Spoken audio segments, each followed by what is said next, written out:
Hello everyone, this is Jack with OBEDIA. Today we're going to be taking a look at Pro Tools and the differences between the edit and the mix windows. Let's get started. Before I actually jump in here, I want to mention that I'm using Pro Tools version 2018 1.0.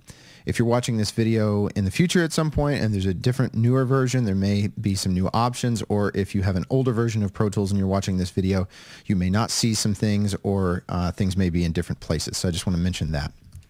Okay, so normally when we're in Pro Tools and we're looking at all of our audio like this is the edit window. We can see this at the top of the session or the top of the window. In this window, we can see all of our different waveforms.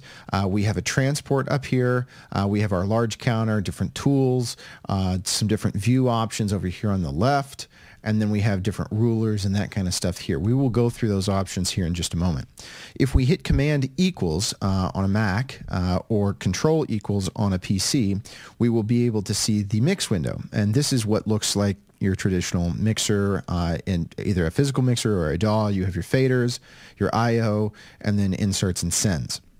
One of the things that you may see on your system is you may not see some of these options here. So if I look in the edit window, I can go up here to the left and I can see all of these different view options for the edit window. I can click all and you can see I get all of these crazy options.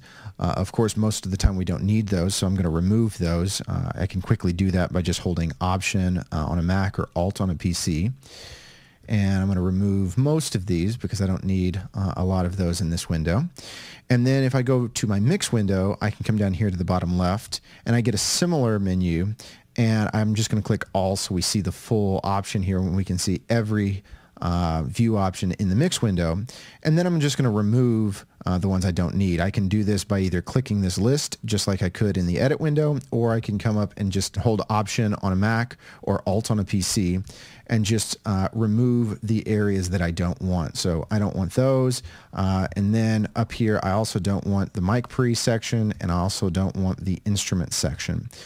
So this window setting or configuration is pretty good for most people. We have 5 inserts that we can see. We have 5 sends that we can see. We see an EQ area, an I/O, and then of course our faders and all of that.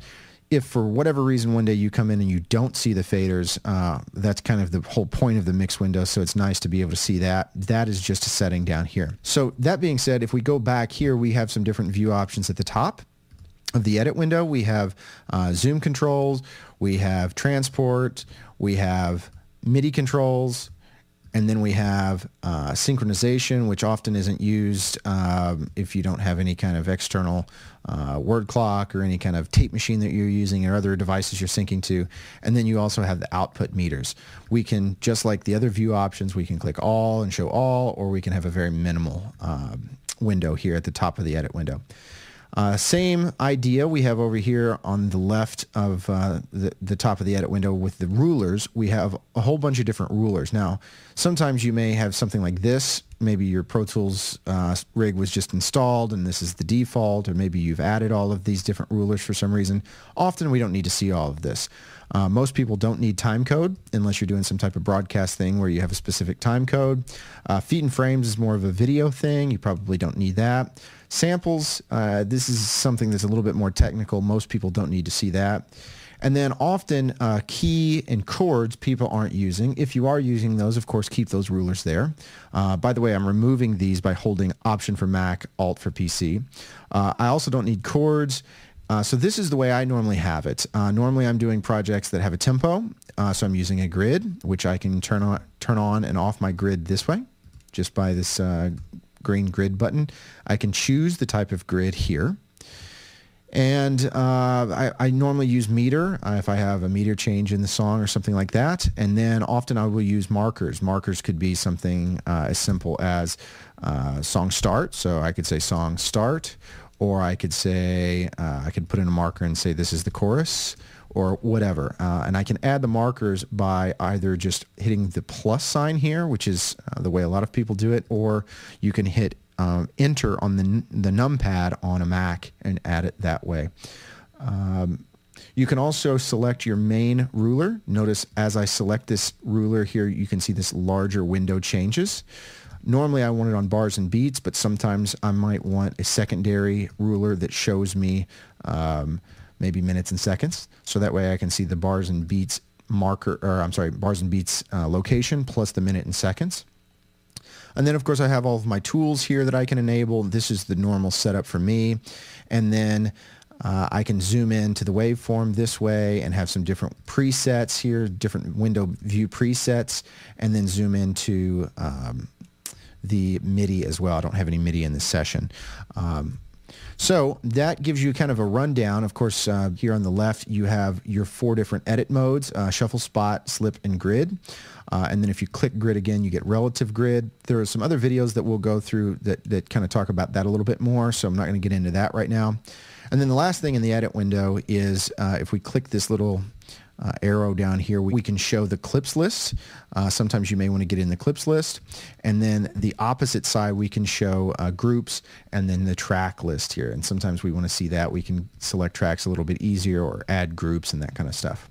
So most of the time I'm going to be working and editing in the edit window, of course. I can even add plugins or sends in the edit window. I can also go and click the little area on the right side of the output, and I can get a little mini fader, so that way I don't have to go back to the mix window if I don't want to. The mix window is something that I might use to deal with I/O. I could go in and I could look at meters this way. I could go in and deal with plugins, so it's a preferential thing. The other thing that I was going to mention that I forgot earlier about the mix window is if we have a little command, like on a Mac, it's Option Command M. We can minimize this, so if you had a large session, you could minimize this window so you could fit more faders in it. I believe that is Alt Control M on PC. So you have some different views here in Pro Tools Edit and Mix, and we go back and forth quite often with those, but the majority of time we spend in the Edit window if we are doing some actual production where we're recording so we can see the waveforms, or doing any kind of edit work, of course. And most of the features of the Mix window we can access in the Edit window as well. The last thing that I will mention today is up here at the top, we can go to View, and if we come down to Other Displays, we get this Universe display. And right now this is a fairly small session, so we're not really using it too much, but the Universe will show us, if we're zoomed in, let's say, we can click and drag up here, and this shows us the whole universe of the session, so we can just quickly scroll there. If you don't like that, or if it's a smaller session and you don't think you need it, then you can free up that space and just remove it from the view options there. Well, I hope this has helped. This video went through the edit and the mix windows and all the different features there. If you have more questions, send us a note on YouTube, or get a hold of us on obedia.com. I hope this video has been helpful. Thanks a lot for watching. Today's pro audio hardware and software can give you excellent results if you know how to use it properly. OBEDIA can help you to get the most out of your pro audio hardware and software.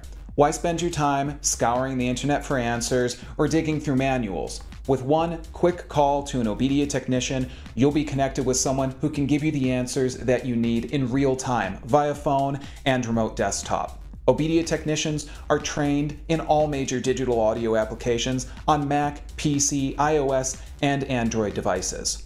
OBEDIA member subscriptions are cost-effective, give you great member benefits, and OBEDIA is here 7 days a week to help you get the most out of your digital audio hardware and software. No matter what your level of expertise, OBEDIA can help you to stay focused and productive and get your music back on track. Start taming your technology today with OBEDIA.